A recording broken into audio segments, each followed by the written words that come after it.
Hello बच्चों, आज हम लोग पढ़ रहे हैं करंट इलेक्ट्रिसिटी। ठीक है, तो करंट इलेक्ट्रिसिटी बहुत सिंपल चैप्टर है। इसमें ऐसा है कि ये सब बोलते हैं कि बहुत लेंदी चैप्टर है, इसमें बहुत सारे कंसेप्ट हैं। और ये चैप्टर के जो कंसेप्ट है बच्चों, ये अगर हम देखें तो wave optics and ray optics छोड़ दे तो like heating effect of current, chemical effect of current, magnetic effect of current, EMI, AC, semiconductor के डायोड एंड ट्रांजिस्टर के जो पार्ट है वहां भी सर्किट है, कैपेसिटर्स के सर्किट है, आरसी सर्किट्स है।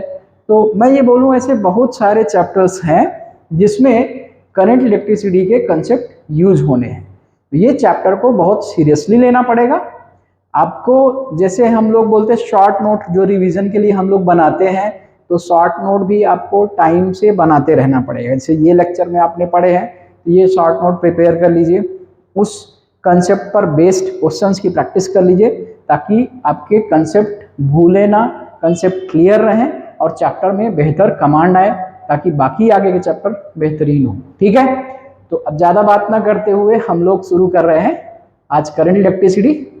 तो चलिए देखते हैं। तो हम लोग शुरू करते हैं आज करंट इलेक्ट्रिसिटी। करंट इलेक्ट्रिसिटी, ठीक है। तो सबसे पहले हम बात करें चार्ज की, इलेक्ट्रिक चार्ज की। तो इलेक्ट्रिक चार्ज अगर ये रेस्ट में है तो हम इसको पढ़ते हैं इलेक्ट्रोस्टैटिक्स। ठीक है, अगर चार्ज मोशन में है तो मोशन दो तरह का होता है। ये अगर मान लीजिए कांस्टेंट स्पीड से या कांस्टेंट वेलोसिटी से चल रहा है, और दूसरा हो सकता है कि ये वेरिएबल वेलोसिटी से चल रहा है। यहाँ वेलोसिटी लिखेंगे अपन, ठीक है। वेरिएबल वेलोसिटी से मूव हो रहा है या बोले कि एक्सिलरेटेड मोशन है, ठीक है। तो जब ये कांस्टेंट स्पीड से या कांस्टेंट वेलोसिटी से अगर ये मूव होगा तो हम लोग यहाँ पढ़ेंगे इलेक्ट्रिक करंट। क्या पढ़ेंगे? इलेक्ट्रिक करंट पढ़ेंगे। यहाँ पे अगर ये एक्सिलरेटेड है, चार्ज का जो मोशन है एक्सिलरेटेड मोशन अगर है तो ये क्या जनरेट करेगा? ईएम वेव्स जनरेट करेगा। तो यहाँ हम लोग इलेक्ट्रोमैग्नेटिक वेव के बारे में पढ़ते हैं, ठीक है। अब जैसे ये बोल दिया सर कि क्या है इलेक्ट्रिक करंट, तो हम लोग बात करें कि सर इलेक्ट्रिक करंट क्या है। तो इलेक्ट्रिक करंट की बात करें तो अगर मैं एक लाइन में बोलूं तो मैं बोलूंगा कि मोशन ऑफ इलेक्ट्रिक चार्ज। बस एक लाइन में अगर बोलूंगा तो मैं क्या लिखूंगा? Motion of electric charge. तो ये हो गया कि भाई कंसेप्चुअली एकदम क्लियर है, क्रिस्टल क्लियर है कि मोशन ऑफ इलेक्ट्रिक चार्ज, अगर इलेक्ट्रिक चार्ज मूव करेगा तो आपको इलेक्ट्रिक करंट मिलेगा। अब डेफिनेशन की बात करें अगर तो मैं ऐसा बोलूंगा कि amount of electric charge flown in 1 second through the cross section of wire। तो मैं बोलूंगा कि I बराबर चार्ज, इलेक्ट्रिक चार्ज या अमाउंट ऑफ चार्ज बोल सकते हैं, ठीक है। Amount of charge upon 1 second. तो अगर मैं मानूं कि यहाँ पे Q अमाउंट का चार्ज 1 सेकेंड में फ्लो हुआ है तो आपका जो करंट है Q है, तो इसको मैं ऐसा लिखूंगा कि I equal to Q upon T, या I एवरेज मैं लिखूं तो बोलूंगा कि delta Q upon delta T, और इसका यूनिट क्या है? Coulomb per second. बट ये आपका फंडामेंटल यूनिट जो है वो है एम्पियर, ठीक है। तो हम लोग करंट को ऐसे डिफाइन करेंगे। अब अगर हम लोग बात करें कि सर हमारे पास इंस्टेंटेनियस करंट कैसे मिलेगा, तो जब आपका करंट बहुत कम टाइम के लिए फ्लो हो रहा है, बहुत कम टाइम के लिए हम करंट निकालेंगे तो हम लिखेंगे I instantaneous equal to D Q upon D T. तो ये आपका चार्ज फ्लो हुआ बहुत कम टाइम के लिए, तो हम इंस्टेंटेनियस करंट लिखेंगे ऐसा। अब क्या है, क्वेश्चन जैसे आते हैं तो क्वेश्चन देखते हैं। आपको क्वेश्चन ये बोल रहा है कि find the number of electron flown in 1 second if current is 1 ampere. Question क्या बोल रहे हैं कि आपके पास कितने नंबर ऑफ इलेक्ट्रॉन एक सेकंड में फ्लो होंगे अगर 1 एम्पियर की करंट फ्लो हो रही है, ठीक है, या 1 एम्पियर की करंट हमको मिल रही है। तो 1 एम्पियर की करंट अगर मिल रही है तो कितने number of electron through the cross section of wire 1 second में फ्लो हुआ है। तो कैसे करें क्वेश्चन, हम जानते हैं सर कि I इक्वल टू कितना है, चार्ज अपॉन टाइम।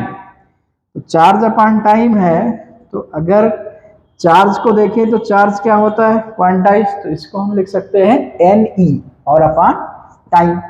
यहाँ पे हम देखें तो I कितना है 1 एम्पियर, टाइम कितना है 1 सेकेंड, तो आपको क्या मिला 1 इक्वल टू NE बाई 1। तो हम लोग लिखेंगे N equal to 1 by E की वैल्यू सबको पता है, लिखेंगे 1 अपॉन 1.6 इंटू 10⁻⁻19।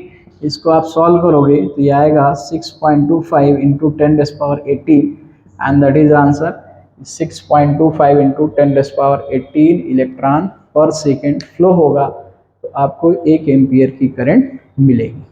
क्लियर? चलिए हम लोग आगे बढ़ते हैं।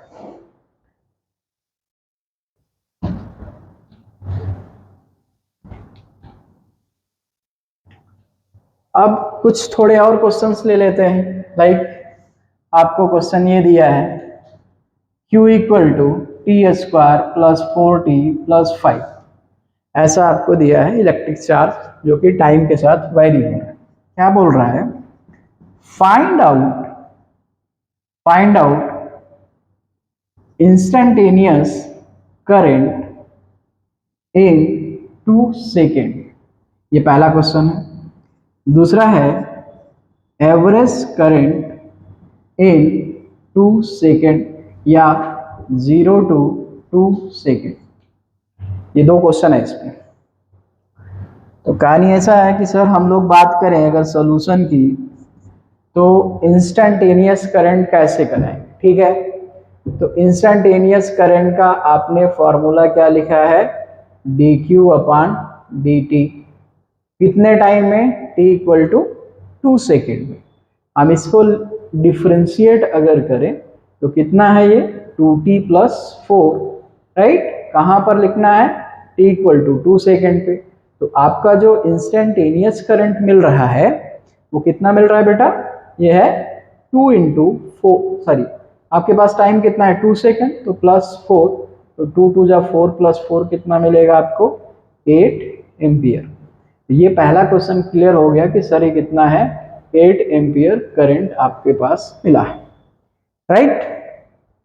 अब हम लोग बात करते हैं कि आपके पास 0 से 2 सेकेंड के बीच में what is the value of average current between the time interval 0 to 2 second.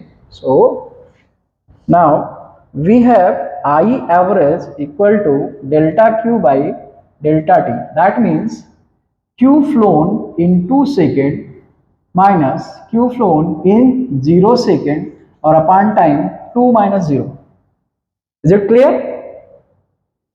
So now I average become, so we have to find out the charge in 2 seconds. Put the value of T 2 in this equation. So Q flown in 2 seconds equal to 2 square plus 4 into 2 plus 5, 4 plus 8 plus 5, तो कितना हो जाएगा 8 4 12 5 17 coulomb. और Q 0 second में कितना flow हुआ है, तो put T equal to 0 here, so Q at 0 second will be 0 square plus 4 into 0 plus 5, so it will be 5 coulomb. So I average equal to 17 minus 5 or upon 2, and that will be 12 upon 2, and it is 6 ampere. So I average is 6 ampere and I instantaneous is कितना है आपके पास, ये मिला है आपको 8 ampere. So this is all about the answer. I hope एकदम clear है, ठीक है। चलिए हम लोग आगे बढ़ेंगे।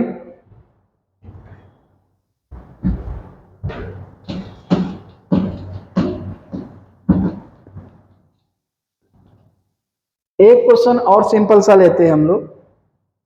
क्वेश्चन दिया है आपको दिया है I equal to T square minus one. I equal to कितना है, T square minus one ampere. ये करंट है आपके पास जो कि टाइम वेराइंग है, राइट। बोल रहे हैं find average charge flown between 0 to 3 second. Question क्या है, आपको करंट की रिलेशन दी हुई है टाइम के साथ, क्या दिया है, I equal to T square minus one ampere. ये बोल रहे हैं कि एवरेज चार्ज 0 से 3 सेकेंड के बीच में कितना फ्लो हुआ है। आइए हम जानते हैं sir, we have I equal to D Q by D T. Charge पता करना है अपन को, तो D Q equal to cross multiply किया आई डी टी, इंटीग्रेट करो तो आपको मिलेगा Q average, that is Q, integrate किया है। और टाइम कहाँ से, 0 से कितना, 3 सेकेंड। लिखेंगे T square minus one D T 0 to 3, ये इंटीग्रेट करा लिए तो टी क्यूब बाई 3 और माइनस टी, और लिमिट कहाँ से है, 0 से 3। ये वैल्यू आपको क्या मिलने वाला है, देखिए ये मिलेगा आपको 27/3 माइनस 3, और 0 पुट करेगा तो टी की वैल्यू क्या हो जाएगी, 0 हो जानी है, तो 0 पुट करके कोई मतलब है नहीं। तो हम लोग इसको लिखेंगे कि सर हमारे पास जो क्यू एवरेज आएगा ये 9 माइनस 3, 3 9 जा 27 माइनस 3, तो आपके पास क्या मिलेगा 6 coulomb, and this is answer. एक बार फिर से आप देख सकते हैं, आपके पास करंट है T square minus one ampere. बोल रहे हैं कि average charge flown between 0 to 3 second. I equal to हम जानते हैं, we have I equal to instantaneous, मान लीजिए करंट है तो कितना है आपके पास, I equal to D Q by D T. दोनों तरफ आपने क्रॉस मल्टीप्लाई किया है, फिर दोनों तरफ इंटीग्रेट किया हुआ है, ठीक है। इंटीग्रेशन के बाद आपने लिमिट पुट करी है, तो जैसे डी क्यू को हम इंटीग्रेट करेंगे क्या आएगा आपके पास, क्यू आएगा। 0 to 3 आपने लिमिट रखी है, इंटीग्रेट करके सॉल्व किया है, तो आपको क्या मिला है, 6 कूलम है, and that will be the answer, ठीक है। चलिए अब हम लोग पढ़ेंगे, ये तो थोड़े फंडामेंटल क्वेश्चंस है जो आ भी सकते हैं, कई बार एग्जाम में आए हैं, कई बार नहीं भी आते हैं, बट ये फंडामेंटल अपन को क्लियर होना चाहिए कि करंट क्या है, कि भाई हमारे पास अगर 1 एम्पियर 1 सेकंड के लिए करंट फ्लो रिएक्शन, तो आपके पास नंबर ऑफ इलेक्ट्रॉन पर सेकंड कितना फ्लो हुआ है। आपको इंटीग्रेशन डिफरेंशिएशन से बेस्ड जो भी करंट के क्वेश्चन होते हैं वो आने चाहिए, ठीक है। अब हम लोग पढ़ेंगे कि करंट का मैकेनिज्म क्या है, क्लासिकल स्टोरी क्या है करंट की, कहाँ से फ्लो होता है। हमने क्या डेफिनेशन लिखी है, मोशन ऑफ चार्ज क्या है, करंट है। तो अगर हम बात करें कंडक्टर्स की, तो कंडक्टर्स में तो फ्री इलेक्ट्रॉन है ही है, तो कंडक्टर्स में अगर फ्री इलेक्ट्रॉन है तो वो मूवमेंट में भी है, तो कोई भी कंडक्टर के कांटेक्ट में अगर हम आते हैं तो करंट क्यों नहीं लग रहा है हमको, तो करंट क्यों नहीं लग रहा है, तो भाई झटका नहीं लग रहा है, शॉक नहीं लग रहा है, क्यों नहीं लग रहा है। और जब हम उसको बैटरी या सप्लाई से कनेक्ट करते हैं तो हमको करंट मिलता है, या हम एमीटर से मेजर कर सकते हैं, या आप कॉन्टैक्ट में आके मेजर कर सकते हैं, ठीक है। तो ये सारी चीजें हम लोग अभी समझेंगे क्या है, ठीक है। तो हेडिंग है आपकी classical story of electric current, ठीक है। तो हम लोग क्या कर रहे हैं बच्चों, एक वायर ले लेते हैं, ठीक है। तो मान लीजिए एक वायर है, उसको थोड़ा हमने जूम किया है, ओके। तो इस wire story of electric current की हम लोग बात करें तो सबसे पहला काम हम लोग क्या करते हैं कि एक कंडक्टर ले लेते हैं, कंडक्टिंग वायर ले लेते हैं, या कॉपर का वायर है जो कंडक्टर है, और वहां पर बहुत सारे फ्री इलेक्ट्रॉन्स हैं, ये सिलिंड्रिकल वायर है, राइट। इसमें कोई भी सप्लाई अभी तक नहीं लगाया है, बट इलेक्ट्रॉन इसमें मूव कर रहे हैं, तो वो अपने थर्मल स्पीड से मूव करते हैं, और इनका जो मूवमेंट होता है कोई भी किधर मूव होता है, ठीक है, कोई भी किधर भी इस अपनी थर्मल स्पीड से मूव करता है, आपको क्वेश्चन कई बार मिलता है कि थर्मल स्पीड जो है उसका किस पर डिपेंडेंसी है, तो टेम्परेचर के साथ ऐसे रिलेशन होता है। और अगर हम इसके ऑर्डर की बात करें तो ये लगभग 10⁵ मीटर पर सेकंड के आसपास इसका स्पीड रहता है।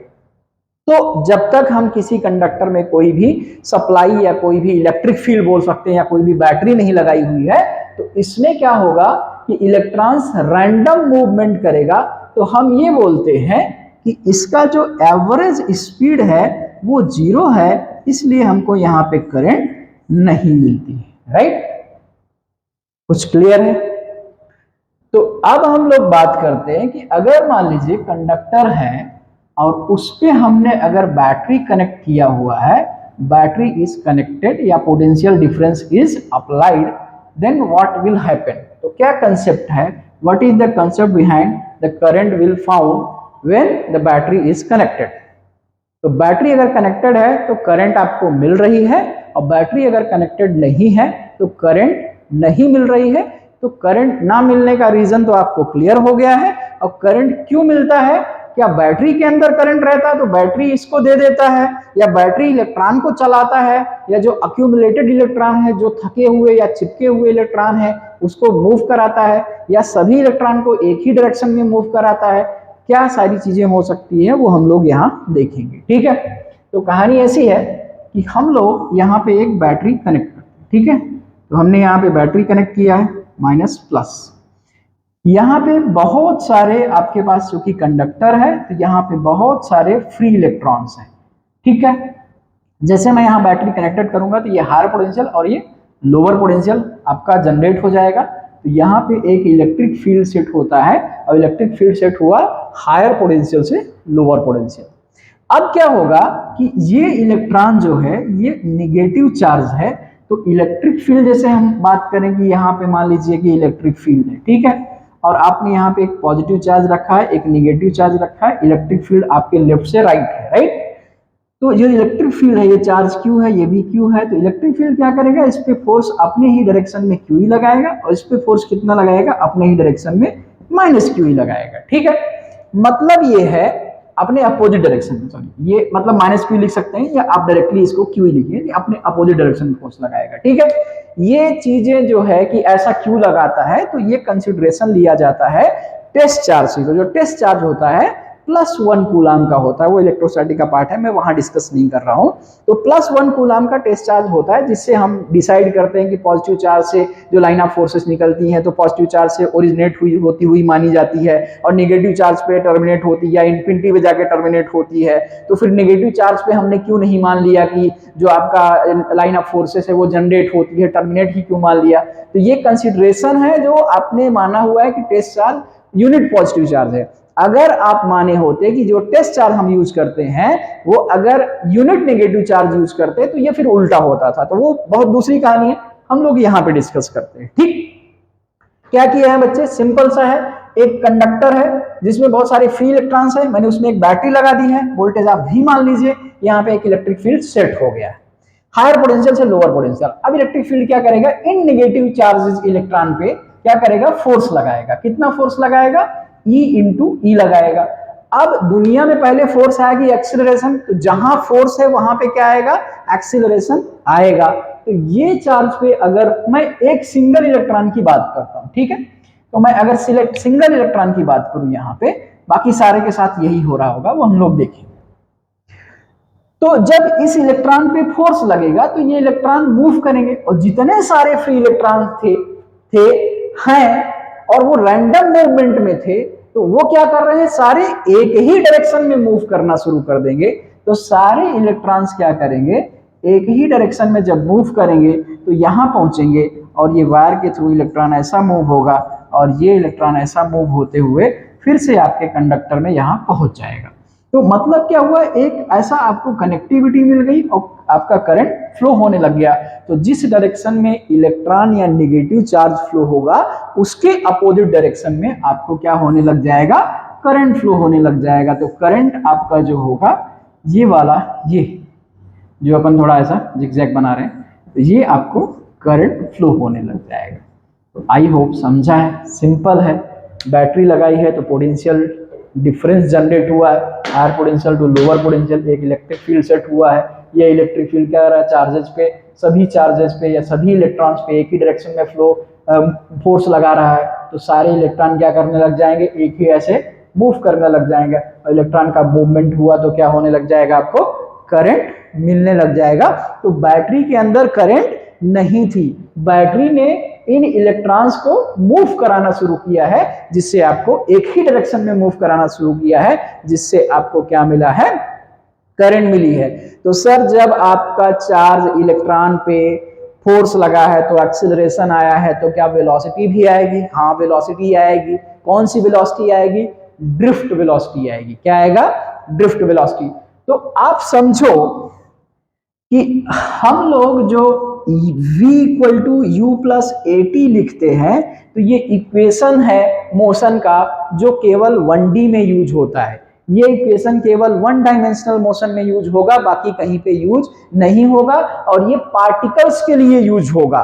तो अब इलेक्ट्रॉन मूव हो रहा है, तो इलेक्ट्रॉन का रैंडम मूवमेंट है, तो हम इलेक्ट्रॉन को यहाँ कंसीडर कर रहे हैं कि इलेक्ट्रॉन एक पार्टिकल है, तो मैं यहाँ पे ये इक्वेशन लगा सकता हूँ। तो आप समझिए कि जो इनिशियल स्पीड था, तो ये रैंडम मूवमेंट में थे पहले, जब बैटरी लगाने के जस्ट पहले, तो रैंडम मूवमेंट में जब थे, तो इनका जो इनिशियल एवरेज स्पीड था वो कितना था? 0 था। प्लस अगर हम बात करें कि इलेक्ट्रॉन का मास m है, तो आपके पास जो एक्सीलरेशन आएगा वो फोर्स अपॉन मास आएगा। फोर्स कितना लगा है? E बाई एम, तो ये हो गया आपके पास एक्सीलरेशन। तो हम लोग बोलेंगे कि सर आपके पास मिल गया E बाई एम, और इनटू टाइम। तो जब इलेक्ट्रॉन यहां से चला है, इलेक्ट्रॉन जब यहां से चला, तो यहाँ पे इलेक्ट्रॉन और भी बहुत सारे हैं, तो इनसे कोलाइड हुआ। तो कोलाइड होने से पहले एक रिलैक्स मोशन किया है। मान लीजिए यहाँ कोलाइड होकर अपने पास से डेविएट हो गया होगा, फिर एक रिलैक्स मोशन किया, फिर टकराया, फिर डेविएट हुआ, फिर टकराया, फिर आपका रिलैक्स मोशन किया, फिर टकराया, फिर डेविएट हुआ, फिर रिलैक्स मोशन किया। तो ये जहां जहां पे रिलैक्स मोशन हो रहा है, उनका एक टाइम हम लोग नोट करते जा रहे हैं। तो ये जो रिलैक्स मोशन के टाइम है, उसको हम लोग बोलते हैं रिलैक्सेशन टाइम। क्या बोलते हैं? Relaxation time. क्यों बोलते हैं? क्योंकि दो सक्सेसिव से, ये कोलिजन ये हो गया और दूसरा कोलिजन अगर ये हो गया है, तो इन दो कोलिजन के बीच में जो टाइम इंटरवल है उसको बोलते हैं, हम लोग क्या बोलते हैं? Relaxation time. तो इन सारे टाइम का अगर मैं एवरेज निकालूंगा, तो टाउ एवरेज जो होगा, तो tau 1 plus tau 2 plus tau 3 plus up to, और मान लीजिए n नंबर ऑफ कोलिजन हुए, n टाइम्स या n number of relaxation time में वो क्या हुआ है? रिलैक्स मोशन किया है, तो मैं टाउ एवरेज ऐसे निकाल दूंगा। तो फिर मैं यहाँ पे टाइम की जगह क्या रख दूंगा? टाउ एवरेज रखूंगा। तो ये स्पीड जो आपको मिल रही है, इसको बोलते हैं drift velocity, and that is VD. ये हो जाएगा E by M into tau average. तो this is the drift velocity of electron. अब कोई डेफिनेशन पूछेगा तो ड्रिफ्ट वेलोसिटी क्या है इलेक्ट्रॉन की? तो ड्रिफ्ट वेलोसिटी है velocity acquired by the electrons due to, किसकी वजह से? Electric field. तो velocity acquired by the electron due to electric field, ये क्या हो जाएगा आपका? Drift velocity. आई होप समझा है। ठीक है, अब थोड़ा हम लोग आगे बढ़ते हैं। ठीक है, तो ये था आपका क्लासिकल थ्योरी स्टोरी कि करंट क्यों नहीं मिलता है जब आपने बैटरी नहीं लगाया है। जैसे आप बैटरी लगाते हैं तो आपको करंट मिलने लग जाता है। ये रीजंस क्या है? डायग्राम थोड़ा गंदा हो गया है, लेकिन आप रोक रोक के समझ सकते हैं। ठीक है, आइए अब हम बात करते हैं कि relation between drift velocity and current. तो करंट और ड्रिफ्ट वेलोसिटी के बीच में रिलेशन क्या है? ठीक है, तो हम लोग इसको ऐसा समझ सकते हैं कि मान लीजिए आपके पास ये कंडक्टर है, कंडक्टर जैसे है, तो इसमें आपने बैटरी लगाई हुई, बैटरी हमने लगाई है, इसमें क्या है? बहुत सारे फ्री इलेक्ट्रॉन्स हैं। तो हम लोग मानेंगे let us consider number of electron per unit volume in the conductor is small n। ठीक है, तो मान लीजिए छोटा सा हम यूनिट वॉल्यूम एक जगह पे ले रहे हैं, तो एक यूनिटी वॉल्यूम है, यहाँ पे नंबर ऑफ इलेक्ट्रॉन कितना है, स्मॉल n। अब यहां से इलेक्ट्रॉन कैसे गया, वीडी स्पीड से जाएगा, राइट। तो यहां से यहां तक अगर जो पहुंच रहा है तो उसको टाइम मान लीजिए t लग रहा है, इसका लेंथ हम मान लेते हैं कि l है, इनका क्रॉस सेक्शन एरिया कंडक्टर का a है। तो अगर हम कंडक्टर के वॉल्यूम की बात करें तो क्या होगा, पाई आर स्क्वायर l या a इंटू एल, तो ये हो गया वॉल्यूम। नॉर्मली हम लोग एवरेज करंट की अगर बात करें तो क्या है, चार्ज फ्लो अपॉन टाइम।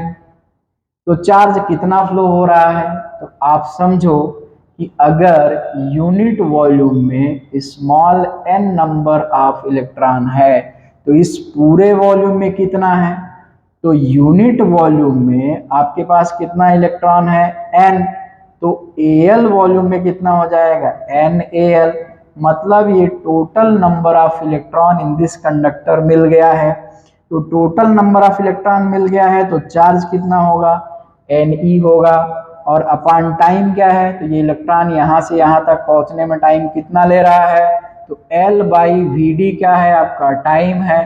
तो हम इसको लिख देंगे कि सर ये हो गया L by V D equal to आपका टाइम, तो चार्ज अपॉन टाइम, तो N कितना है, NaL इंटू ई अपान कितना है, L बाई वी डी चला जाएगा ऊपर, और ये क्या मिल रहा है, करंट।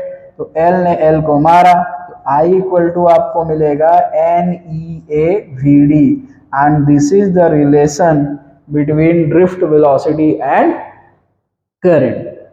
आई होप एकदम क्लियर है।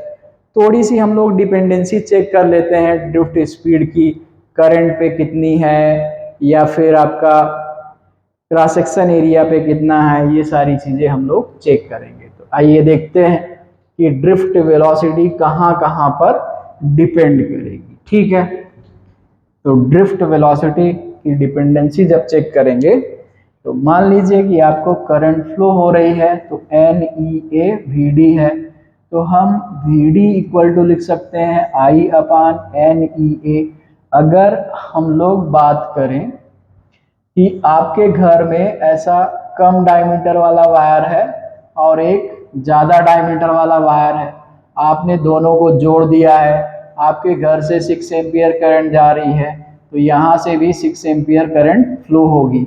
रिलेशन में तो आप देख रहे हैं कि क्रॉस सेक्शन एरिया पे करंट डिपेंड कर रही है, लेकिन वायर आपका डायमीटर कम हो और दूसरे वायर का डायमीटर ज़्यादा हो, दोनों को आप कनेक्ट कर दीजिए और करंट फ्लो कराइए, तो क्रॉस सेक्शन एरिया पे आपका करंट डिपेंड नहीं करेगा, क्योंकि वो number of volume, number of electron per unit volume पे डिपेंड करता है। तो क्रॉस सेक्शन एरिया पे करंट डिपेंड करेगा नहीं। तो हम लोग बात करें कि सर अगर हमारे पास ये क्रॉस सेक्शन एरिया पे आपका करंट कांस्टेंट है, ये भी कांस्टेंट ही है, तो हम बोलेंगे कि Vd प्रोपोर्शनल टू 1/a। तो अब जैसे वायर मान लिए कि ऐसा है एक वायर इस तरह से, जिसका क्रॉस सेक्शन नॉन यूनिफॉर्म है, यहाँ पे A1 है क्रॉस सेक्शन और यहाँ पे A2 है, A2 is greater than A1 है, तो यहाँ ड्रिफ्ट वेलोसिटी Vd1 है, यहाँ करंट I है, तो यहाँ भी करंट I रहेगा, और यहाँ पे ड्रिफ्ट वेलोसिटी Vd2 है, हम इसको ऐसा लिखेंगे कि Vd1 is greater than Vd2, क्योंकि ये क्रॉस सेक्शन के इनवर्स रिलेशन में है। आप, हालांकि वो कोई एग्जाम्पल नहीं है, बट आप इसको याद करने के लिए घर में मोटर में जो पाइप का प्रेशर है उसका डायमीटर, उससे आप कर सकते हैं कि आप जैसे क्रॉस सेक्शन पाइप का कम करेंगे तो प्रेशर बढ़ जाता है, सिमिलरली क्रॉस सेक्शन कम है तो ड्रिफ्ट वेलोसिटी ज़्यादा रहेगी, इनवर्स रिलेशन है। और आपका क्रॉस सेक्शन ज़्यादा है तो ड्रिफ्ट वेलोसिटी क्या रहेगा, और कम रहेगा। क्रॉस सेक्शन कम है तो ड्रिफ्ट वेलोसिटी ज़्यादा रहेगी, क्रॉस सेक्शन ज़्यादा है तो ड्रिफ्ट वेलोसिटी क्या होगी, डिक्रीज कर जाएगी। आई होप एकदम क्लियर है, ठीक है, थैंक यू।